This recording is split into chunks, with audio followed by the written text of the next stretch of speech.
ensimmäisenä kehään. Yhteispainoltaan 269 kiloa. Jose Andersenin mukana Stanislav The Strangler. He ovat The League!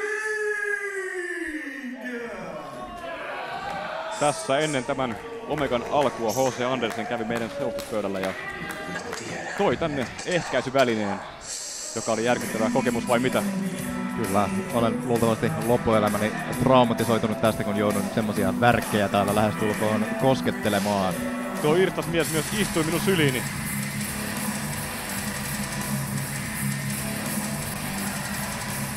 Ja sieltä saapuu kelmeistä katalimmat. The Strangler sekä Stanislav Van Dobroniak.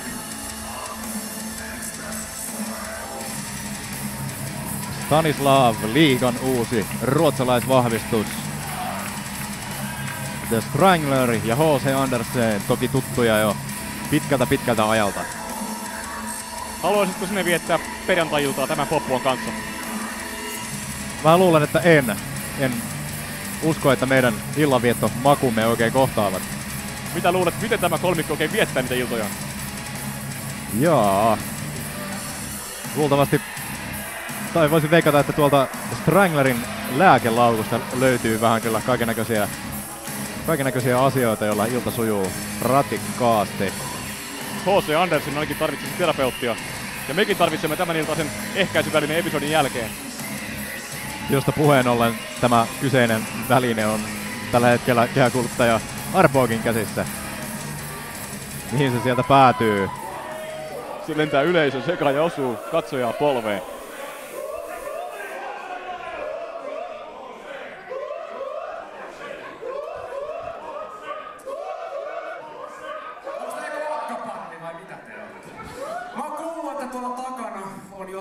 Idiootteja, jotka luulee olevansa Suomen paras joukkue.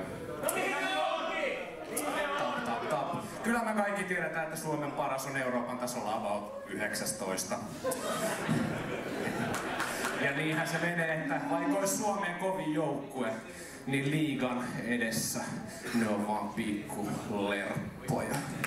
On Pohjan tähden alla. No niin. HC:llä oli painava sana sanottavanaan. Minä ihan sanat solmuun nämä härskin ilmestyksen edessä. Siinä ei kauaa kestänyt, kun Teuvo, Jake Luupää ja Keke saatiin paikalle.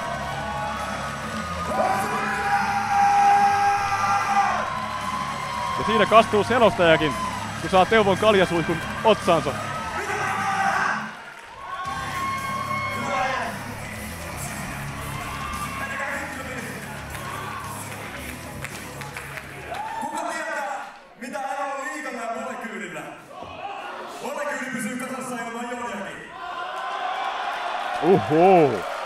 Kylmää kyytiä H.C. Andersenille.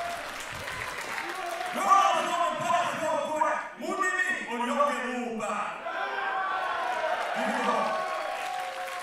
Tässä on Teuvo.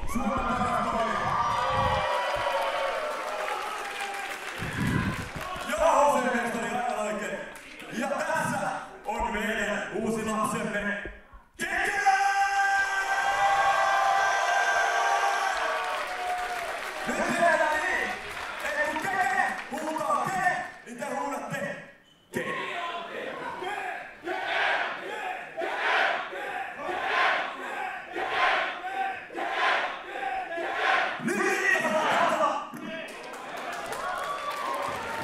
Siinä on Kekellä komeat pensselit vai mitä? Kyllä, ja Jake Luupää voisi kyllä sitten painiuran jälkeen harkita vaikka stand-up-koomikon virkaa.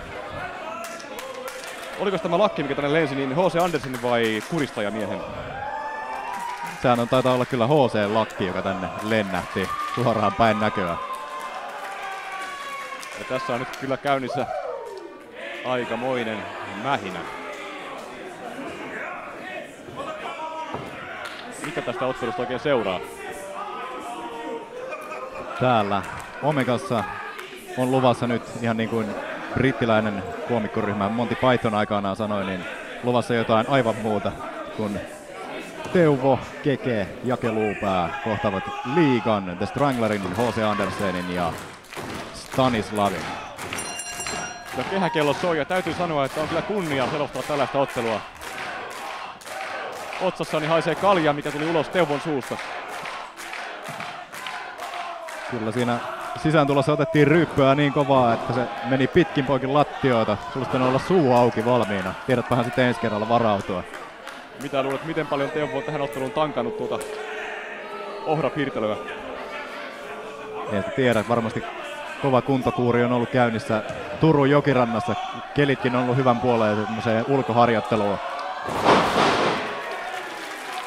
Siinä kun kävelee Aurajokirantalla pitkin, niin pitää aina kuikulla, ettei Teuvo vaan kellu siellä joessa.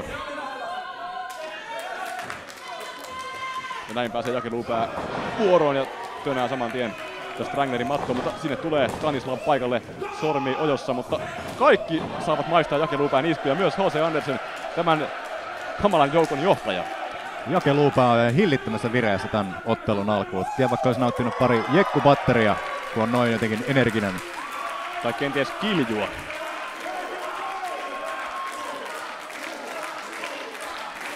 Tässä ottelussa ei ole alkolukkoa.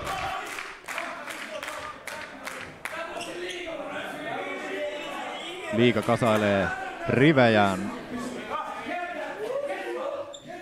Jonkunnäköistä neuvottelua siellä nyt liigan kulmauksessa käydään. Mitä luulet, ymmärtääkö Jake Luupää tätä kieltä ollenkaan? Tai välittääkö hän siitä? Ei taida hirveästi kiinnostaa. Siinä nousi kansainvälinen käsimerkki rystyyn. Mutta liiga näyttää, että he haluavat Kekeen kehään. Ja näin pääsee naantalilainen irti.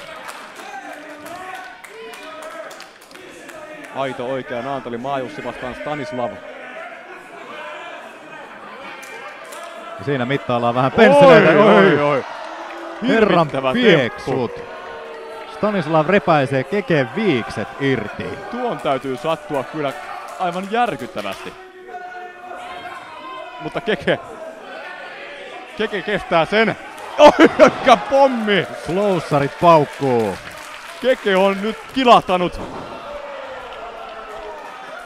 Eikä auta mikään, mitä Stanislav Van Dobronjak tekee. Ja Stanislav näkee parhaaksi ojata takaisin nuo viikset takaisin Kekelle, mutta Keke puhaltaa ne pois. Mitä pyörii Keken päässä tällä hetkellä, Vuohtoniemi? Mä vaan luulen, että Stanislaviltakin saattaa kohta lähteä viikset irti ja se kyllä sattuu vielä enemmän. Tai nuo partakarvat. Ja yleisö on löytänyt Keken.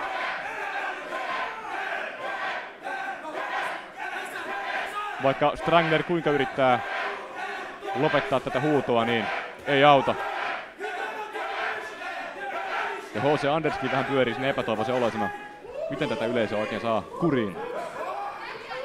Kyllä, jos tämä ratkaistaan siinä desibelimmittarilla, niin luulen, että Keke ja kumppanit olisivat voittaneet, mutta nyt me nähdään ihan ehtaa peukkupainia. Nyt ei ole kyse mistään varvaslukoista, vaan totaalista peukalo-actionia luvassa. Ja tässä Stanislav on näköjään vahvempi kuin Keke, koska Keke on pinteessä, mutta oi, sieltä Keke ottaa kurkusta kiinni ja työntää sinne. Mutta väärään kulmaukseen kyllä työntää, niin nyt pääsee Strangler irti ja katso kuinka hän hiipii sinne Teuvon kimppuun. Teuvo ei ole edes kehävuorossa, mutta saa silti kärsiä. Ja hirvittävä vääntö edelleen Stanislavilla ja Kekellä käynnissä. Ote ei ole irronnut missään vaiheessa, kun sillä välin kehässä Strangler kieputtelee Teuvon mattoon. Täältä näyttää karaokekellari edessä kello 4 yöllä, kun baaritappelut käynnistyvät. Ja sinne menevät Keke ja Stanislav oikein yleisön sekaan. Teuvo on sillä välin melkoisessa pinteessä. Jake Luupää sieltä koittaa vähän huitoa, kun Andersen sitoo Teuvon tommoseen kurittavaan otteeseensa. Kyllä, H.C. Andersen sai solmittua sinivalkoisen sankarin melkoiseen pakettiin. Ja täällä kyllä Keke ja Stanislav jälleen vielä jatkavat tuota peukalopainiaan. Tulevat tänne jopa estradille saakka. Ja hakkaavat toistensa kättä tuohon näyttämölle. Ja Strangler hyökkää nyt Jake Luupään kimppuun. Voi että mikä mähinä täällä on käynnissä, Vuotoniemi. En tässä nyt tiedä mihin sitä katsoisi, kun joka puolella sattuu ja tapahtuu. H.C. Andersenin vaaleanpunaiset bokserit vain vilkkuvat, kun Teuvo saa kärsiä kamalasta käsikivusta. Ja Jake Luupääkin on epätoivoinen, koska Teuvo on ihan väärässä kulmauksessa. Ja tuo peukalopaini jatkuu edelleen, Vuohtoniemi. Kyllä yleisö saa nyt olla tarkkana. Siellä Stanislav jopa niinku ryystää katsojien juomia. Mahtaako pyytää koskaan lupaa katsojalta tuohon temppuun. Mutta Strangler on nyt nimensä mukaisesti likimain kuristamassa Teuvoa. Ja Teuvo alkaa olla kyllä huonossa hapessa. Mutta yleisö ei unohda sankariaan. Teuvo väistää iskun. Teuvo! Oi, mikä manööveri! Kuin pyörremyrsky Teuvo iskee, mutta Strangler siinä kiemurtelee itsensä. Hakee siinä varmaan crossfacea tai jotain muuta. Tuo oli kuin illan viimeinen koktaili. Päässä pyörii kummallakin painijalle ja nyt Teuvo jälleen kerran matossa. Ja peukalan paini jatkuu edelleen Kekellä ja Stanislavilla.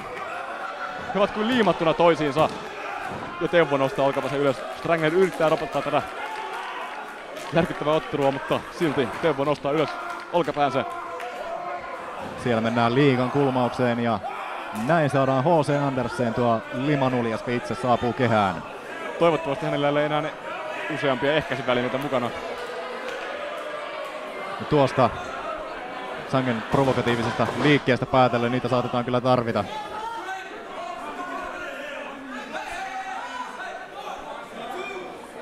Nyt kyllä ottelu kaipaisi Jake Luupään väliintuloa, koska Teuvo on niin pahassa pinteessä.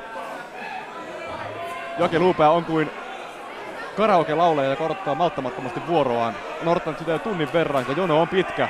Mutta mitä paljastuu Stranglerin laukusta, joka on kaivettu kehään? Tuota minä en halua tietää, mutta silti minä näen sen kohtaisen, nimittäin Strangler varmasti haluaa kiduttaa Teuvoa. Mitä se voi olla?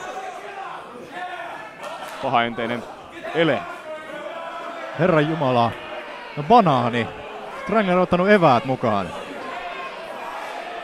Nyt Teuvo saa maistaa muuta kuin kaljaa, nimittäin banaania. Ja on kyllä varsin pieni banaani kysymys, enkä tiedä miten tuota voi käyttää aseena, mutta eiköhän Strangler tiedä sen paremmin.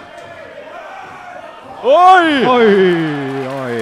Siinä saa ruotsalainen kuristaja maistaa omaa lääkettään. Ja banaani lentää pois kehästä, mutta edelleen peukalopaini on käynnissä. Kumpi on vahvempi, Keke vai Stanislav? Ja nytkö on Jake Luupään aika päästä valokeilaan. Oi. Nyt se katkeaa se peukalopaini. Strangler potkaisee Kekeä siinä. Tämä hirvittävä thrilleri. Tämä vuoden peukkupainimatsi jää nyt ratkaisemattomaksi, kun Strangler pistää siinä stopin tälle touhulle. Ja Jake Luupää on saatu kehään. Pusku. Joukkueiden johtajat ovat nyt irti. Siellä kannattaa varoa niitä banaanin rippeitä. Niitä voi vieläkin olla kehässä. Jake Luupäällä on ihan hillitön säpinä käynnissä. Lentää kuin tykin kuulo sieltä yläköydältä suoraan Stranglerin syliin. Upea voltti ja nyt kyllä liigan pitää kaivaa kaikki konstit esiin. Kenties lisää banaaneja siitä Stranglerin mystisestä kirstusta. Mikä Falcon Arrown versio siitä ja irstas selätys. Jaken naamaan siellä H.C. Andersenin haaro välissä, mutta silti Luupää nostaa olkavansa ylös ja Teuvo on kulman päällä. Mitä tämä on? Oi, sieltä tulee kirves päähän niinku kesämökillä. Kuinka monta mottia halkoja saisikaan HC:n aivolohkoista? Ja Stunner! Jäänkylmä Stunner paukahtaa! Keke siinä. Oi, Strangler joutuu kun pyörremysky silmään, kun Keke iskee F5 keskellä kehää. Keke kanavoi Brock Lesnaria ja Strangler on nyt kyllä aivan kuutamolla. Mies on aivan kuutamolla. No, ottelu on levällä, kun ne kuuluu set Jokisen eväät. Hän alkaa syömään banaanin kuortaan. Ja kulmauksessa on ja Strangler istuttaa eturiviin istumaan. Näköjään sen verran pökerryksessä ja banaania tarjoaa sinne herrasmiehelle, joka istuu vieressä, mutta ei maistu. Tällä välin kehässä myös ottelu jatkuu. Jake Luupää hyökkää kulmauksesta alakynnestä ja yrittää siinä vetää perseet olalle, mutta ei auta. Stanislav väistää ja riuhtoo Jake Luupään mattoon. Ja mitä kamalaa nyt onkaan tulossa, kun Stanislav repäisee sokan irti. Näyttää, että homma on aika lailla paketissa ja itämainen kung fu liike. Järkyttävät choppimyrsky alkaa, kun avokämmeniä satelee. Ja Jake on kuin elokuun heinää tai viljaa. Sinne mennään kulmaukseen. Juna lähtee mutta Jake vastaa tuohon iskuun. Juna pysähtyy kuin Pasilan asemalle ja oi mikä pommi! Oi. Se on siinä! Se oli jäätävä töötti. Kyllä, pikavuoro suoraan Luumäeltä ratkaisee tämän matsin. Se oli junakolari.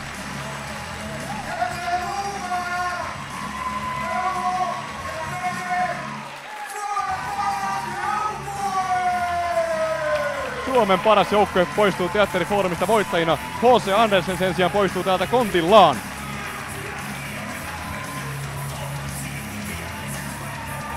Keke nostaa Jake Luupään ilmaan ja yleisö on erittäin iloinen ja onnellinen tälle lopputulokselle. Jake ja kumppanit tuulettavat villisti, mutta missä mahtaa olla jatkot tänä iltana tällä jengillä? Minua kiinnostaa enemmän, missä mahtaa olla H.C. Andersenin porukan jatkot. En usko, että ne ovat samassa paikassa kuin Teuvon porukan jatkot. Tai meidän jatkomme.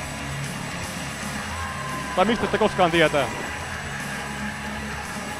Strangler ja Stanislav saavat lähteä Ruotsin lautalle häntä koipien välissä.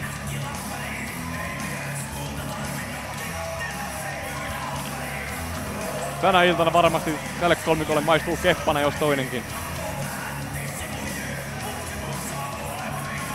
Eikä tarvitse juoda suruun, vaan voi juoda juhlaan.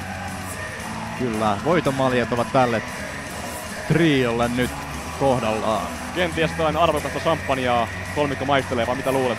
En tiedä, menisikö siinä vähän helmiä sijoille kaikilla kunnioituksella.